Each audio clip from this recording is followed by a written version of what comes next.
She lay on the dirt floor, her face bruised, her arms wrapped tightly around three tiny newborn girls. Her husband had beaten her for this, for bringing daughters into a world where he only valued a son, and then he left her to die. Just when all hope was gone, the door to the broken-down shack creaked open. A tall, lonely rancher stepped inside, his shadow stretching across her broken body, like a promise or a threat. He looked at the trembling woman, then at the three crying infants, and he spoke just 4 words that would change everything. "You're coming with me." The wind howled across the plains, a lonely sound that matched the emptiness in Thomas Hayes's heart. He was a man who owned more land than most folks could walk in a day, but his house was silent. His wife had been taken from him years ago, and the quiet of his home had become a roaring ache in his ears. That night, he'd been in the saloon. He heard the whispers. A man named Jed, drunk and bragging about how he'd put his wife Eliza in her place, how she'd given him 3 girls at once, a curse he called it. He'd left her in the old shack at the edge of his property, left her and the babies to the mercy of the elements. Something inside Thomas snapped. It was a cold, hard fury that burned away the years of lonely grief. He didn't finish his drink. He saddled his horse and rode into the teeth of the wind, guided by a rage he hadn't felt in years. Now, seeing her there, curled on the floor, his chest tightened. She was so weak, but her eyes, when they met his, held a fire. The fierce, desperate fire of a mother protecting her young. He knelt, his voice low and rough, but gentle. "You're coming with me." Eliza just shook her head, whispering through cracked, bleeding lips. "I can't. He'll come back. He'll kill me." Thomas set his lantern on the floor, the light dancing across the room, and his jaw hardened into a line of pure granite. "No, he won't. Not while I'm alive." He didn't wait for another protest. He was a man of action, not words. He carefully gathered 2 of the crying infants into his massive arms, his touch surprisingly tender. He tucked them against the worn leather of his coat, their tiny cries quieting against the steady beat of his heart. Eliza clutched the 3rd baby, tears finally streaming down her bruised cheeks as Thomas helped her to her feet. She stumbled, her body screaming in protest, but he was there. He lifted her as if she weighed nothing at all, his strength a shocking comfort. The night air was a slap of cold, but Thomas shrugged off his heavy ranch coat and wrapped it around her shoulders. He settled her onto his horse, making sure the babies were secure against her, and then he took the reins. He didn't ride. He walked. He walked beside them the whole way back to his ranch, a silent guardian in the dark. When they finally arrived at his sprawling, empty house, he didn't hesitate.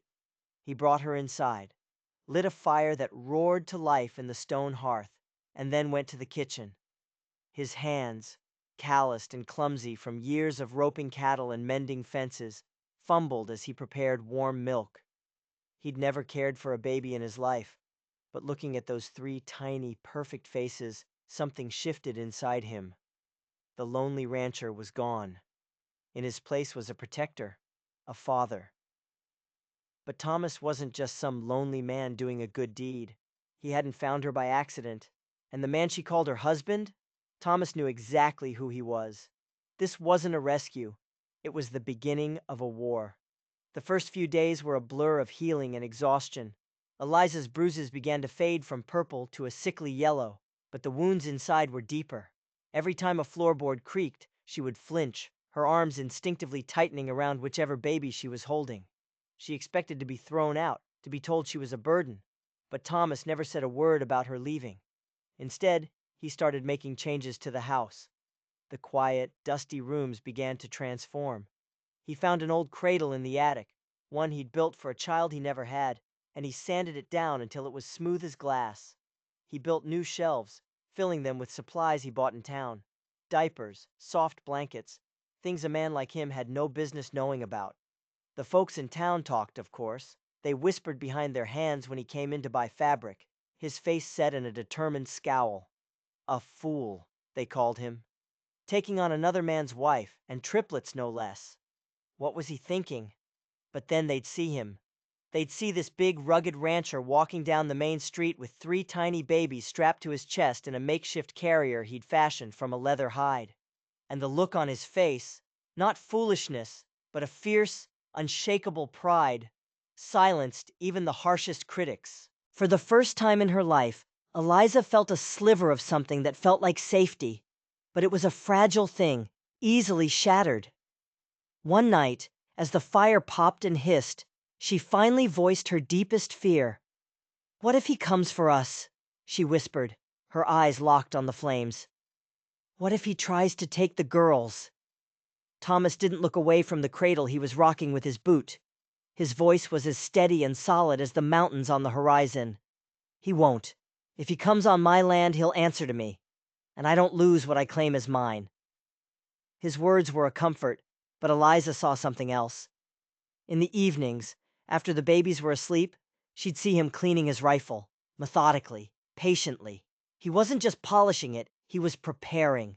He would stand on the porch for hours, staring out into the darkness, not like a man admiring his land, but like a sentry on watch.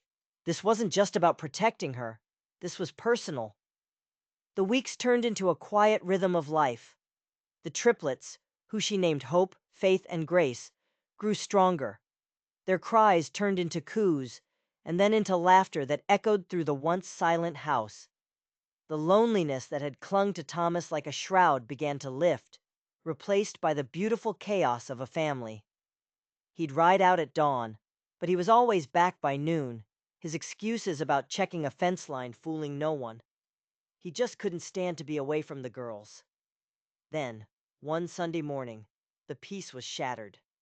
The sound of a horse ridden hard and fast thundered up the long dirt road to the ranch. Eliza's blood ran cold. She knew that sound. Her husband, Jed, appeared over the rise, his face a mask of pure fury. He reined his horse to a sharp halt, dust billowing around him. "Eliza!" he roared, his voice dripping with venom. "Get out here! You and that cursed litter are coming home!" Before Eliza could even move, before the terror could paralyze her, Thomas stepped out onto the porch. He moved with a calm, deliberate deadliness that she had never seen before. He wasn't holding a welcome gift. He was holding his rifle. "She's not yours anymore, Jed," Thomas said, his voice low but carrying across the yard like a clap of thunder. "Neither are those children. You gave up your right to them the day you raised your hand." Jed sneered, his hand dropping to the pistol on his hip. "She's my wife. Those brats are my blood. You have no say in it, Hayes." And that's when it happened. A slip of the tongue that changed everything. Jed had used his name. Hayes. He knew him. Thomas's eyes narrowed. "Try it," he said, the words a cold, flat promise of violence as he raised the rifle. "See how far you get." The air crackled with tension. Jed stared at the unblinking barrel of the rifle, then at the unyielding face of the man holding it. He was a bully, not a fighter. He spat on the ground, a stream of brown tobacco juice staining the dirt. "This ain't over," he snarled, before yanking his horse's reins and galloping away, disappearing in a cloud of his own dust. Eliza collapsed against the doorframe, sobbing with relief. Thomas turned, the rifle now seeming like a natural extension of his arm. He set it gently against the wall and came to her, his rough, calloused hands cupping her face. "You're safe now," he said, his voice softening. "You and the girls will always be safe here." She believed him. She wanted to believe him, but as he held her, a chilling question echoed in her mind. How did Jed know his name? They were supposed to be strangers, a chance rescue, a lonely rancher. But it wasn't chance. It was something else entirely. Something colder and far more dangerous, and she was standing right in the middle of it. The ranch became a sanctuary, but a sanctuary with invisible walls. Eliza watched Thomas more closely now.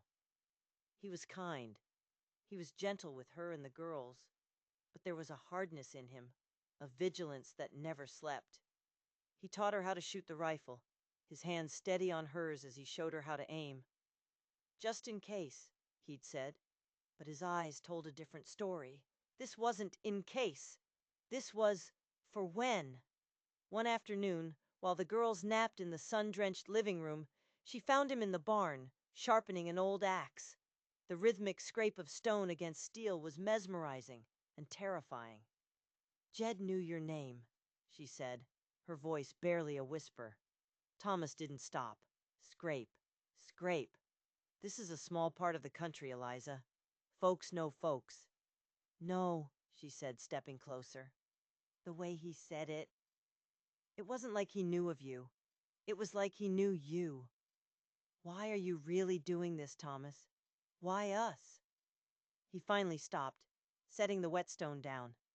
He turned to face her, his expression unreadable. For a long moment, he said nothing. The silence stretched, filled only by the soft lowing of cattle in the distance. "My wife," he began, his voice thick with a pain that was still raw.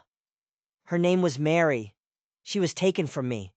Not by sickness, not by accident. By a man who thought he could take whatever he wanted." Eliza's heart pounded in her chest. "He worked for a man named Cyrus Blackwood," Thomas continued, his gaze distant, lost in a memory she couldn't see. "Blackwood is a cattle baron. He owns most of this valley, including the law. He thinks he's a king, and his men are his private army. They ride roughshod over anyone who gets in their way. They take what they want: land, livestock, people." He finally looked at her, and his eyes were filled with a righteous fire. "The man who took Mary, he looked a lot like Jed. Same arrogance, same cruelty. I hunted him. I found him, but it was too late." The unspoken words hung in the air. Too late to save her. "Jed works for Blackwood," Thomas said, the pieces finally clicking into place for Eliza. "He's one of them. I've been watching him for months. I knew what kind of man he was. When I heard what he'd done to you, it was like a second chance. A chance to stop one of them before they could finish the job." The truth hit her like a physical blow. This wasn't a random act of kindness. Thomas hadn't just stumbled upon her. He had been looking for a fight. He had been hunting. And she and her daughters were the bait. She felt a surge of cold fear, followed by something else. A strange, bitter understanding. He wasn't her white knight. He was a man bent on revenge, and he had pulled her into his private war. "So you used us," she whispered, the accusation tasting like ash in her mouth. "No," he said, taking a step toward her, his hands open, pleading. "I saved you. And in saving you, I found something I thought I'd lost forever. A reason. A family." He looked past her, toward the house where her daughters slept. "Those girls, they're not bait, Eliza. They're everything. And Cyrus Blackwood is not going to take anything else from me." But the fragile peace was gone, replaced by a terrible certainty. Jed wasn't just a bitter husband who had been humiliated. He was a soldier who had failed his commander, and his commander was coming to collect. The next few weeks were thick with unspoken tension. Every sunset felt like a prelude to a battle. Thomas worked tirelessly, not on the ranch, but on its defenses. He reinforced the doors, boarded up the back windows, and created clear lines of sight from the porch to the road. He was turning their home into a fortress. Eliza, armed with the terrible truth, found a new strength rising within her. The fear was still there, a cold knot in her stomach, but it was now mixed with a defiant anger. These were her daughters. This was her life. No man, not Jed, not this Cyrus Blackwood, was going to take it from her. She practiced with the rifle until her shoulder was bruised, until she could load and fire without thinking. She was no longer a victim waiting to be rescued. She was a defender, ready to fight. The town grew colder. People who had started to warm to Thomas now crossed the street to avoid him. They knew who Jed worked for. They knew what happened to people who crossed Cyrus Blackwood. The sheriff, a man with a perpetually worried face, paid Thomas a visit. "Hayes?" he said, nervously twisting the brim of his hat. "Folks are talking. They say you're looking for trouble with Blackwood." "Trouble found me, Sheriff," Thomas replied, his hand resting on the stock of the rifle propped by the door. "Jed registered a complaint," the sheriff continued, avoiding his eyes. "Says you stole his wife and property." Thomas let out a short, harsh laugh. "His property? You tell Jed he's welcome to come get his property anytime he likes. But he should bring friends." The sheriff paled. "Listen to me, Thomas.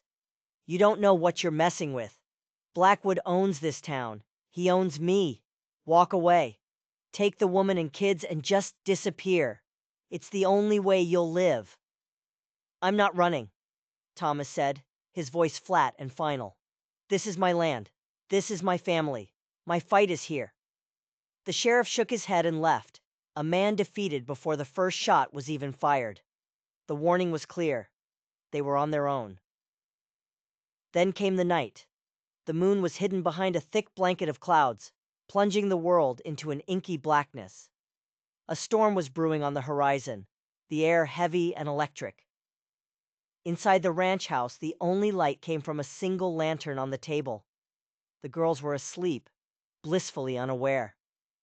Eliza was cleaning the rifle when she heard it. The distant, unmistakable sound of many horses. Not one rider, but a dozen. Maybe more. She looked at Thomas. He had heard it too. He nodded once, his face grim. "It's time." He went to the door, peering through a crack in the boards. "It's him. Jed. And he brought Blackwood's whole crew with him." Eliza's hands trembled as she picked up the rifle. This was it. The fear was a living thing in her throat, choking her. But then she heard a soft coo from the cradle. Hope, faith, grace. Her fear hardened into resolve. They would not have her children. "What do we do?" she asked, her voice steady despite the thunder of her own heart. Thomas looked at her, and for the first time she saw a flicker of doubt in his eyes. He had wanted this fight, but the reality of it, the sheer number of them, the danger to her and the girls, was a heavy weight. "Stay here," he said. "Bar the door. Don't open it for anyone but me. If they get through, you know what to do." He glanced at the rifle in her hands. He was going out there. Alone. "No," she said, stepping in front of him. "You're not fighting them alone. This is my fight too." Before he could argue, a new sound cut through the night. It wasn't the thunder of hooves. It was the rattle of a wagon, and then another. Lanterns appeared down the road, not from the direction of Blackwood's men, but from the town. Thomas stared, his brow furrowed in confusion. A small convoy of wagons and riders was coming up the road, moving slowly but deliberately. They stopped just behind Thomas's fence line. Doors opened. Men got out, carrying rifles and shotguns. It was the townsfolk, the blacksmith, the store owner, the doctor. Even the sheriff was there, his face no longer worried, but set with a grim determination. The sheriff walked up to the porch. "Evening, Thomas," he said, nodding. "Looks like you've got some unwanted guests." Thomas was speechless. "Sheriff? What is this?" "Turns out," the sheriff said, pulling his shotgun from his wagon, "that owning a man's badge doesn't mean you own the man. Blackwood has pushed us around for the last time. We heard his boys were riding out here tonight. Figured you could use some neighbors." One by one, they took up positions along the fence, their lanterns creating a small, defiant circle of light in the overwhelming darkness.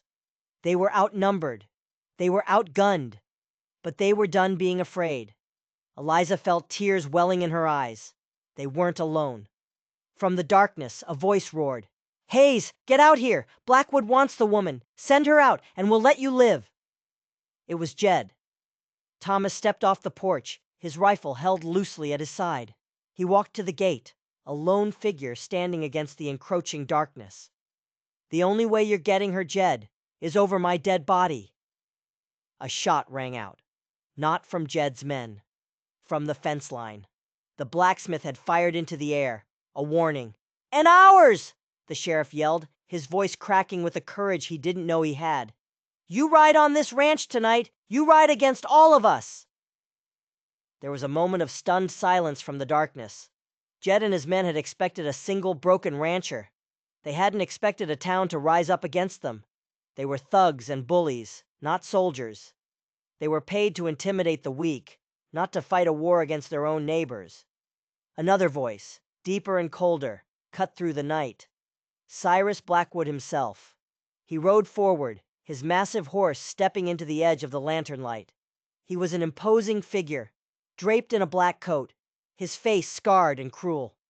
"This is my valley," Blackwood hissed, his eyes sweeping over the defiant faces of the townsfolk. "You all live here because I allow it. You think these rusty shotguns can stop me? I will burn this ranch to the ground with all of you in it." He looked directly at Thomas. "You. I remember you. You're the one whose wife had that accident." He smiled, a chilling, predatory grin. Such a shame. The confirmation was a gut punch. He knew. He had ordered it. Thomas raised his rifle, the barrel aimed squarely at Blackwood's heart. "This ends tonight," he said, his voice shaking with a decade of suppressed rage. Blackwood laughed. "You don't have the nerve." And that's when everything went wrong. From behind the house, where no one was watching, two of Blackwood's men, who had circled around in the dark, burst through a window. Eliza screamed as they stormed into the room. One of them grabbed her, pinning her arms, while the other ran for the cradle where the triplets were now awake and crying in terror. The standoff outside was a diversion. They had been played. The man reached the cradle, his grimy hands reaching for the babies. Eliza fought with everything she had, kicking and screaming, but the man holding her was too strong. She was helpless, forced to watch as the other thug was about to snatch her children, but he never made it. A blast echoed through the small house, deafening and final. The man at the cradle crumpled to the floor, a dark stain spreading across his chest. The man holding Eliza froze in shock, looking down at his fallen comrade. He slowly turned his head. Standing in the doorway to the kitchen was not Thomas. It was the town doctor, a small, balding man who always smelled of antiseptic. He was holding a smoking, double-barreled shotgun, his hands trembling violently, but his eyes were hard as stone. He had come in through the back just in case. The remaining thugs stared at the doctor, then at Eliza. He made a fatal mistake. He shoved Eliza toward the doctor and drew his pistol. He was too slow. The doctor, with a grimace, pulled the second trigger. The force of the blast threw the man back against the wall, and he slid to the floor, silent. Outside, the two shotgun blasts from inside the house broke the spell. Chaos erupted. Blackwood's men, hearing the shots and realizing their plan had gone wrong, started firing wildly into the darkness. The townsfolk fired back. The night exploded in a symphony of rifle cracks and shotgun booms. Men yelled and horses screamed. Thomas, using the chaos as cover, dropped to one knee and took careful aim. He didn't aim for the riders in the dark. He aimed for the man who had started it all. He fired once. Cyrus Blackwood jerked in his saddle, a look of pure shock on his face. He clutched his shoulder, a dark stain blossoming on his expensive black coat. His horse, spooked by the sound and the scent of blood, reared violently.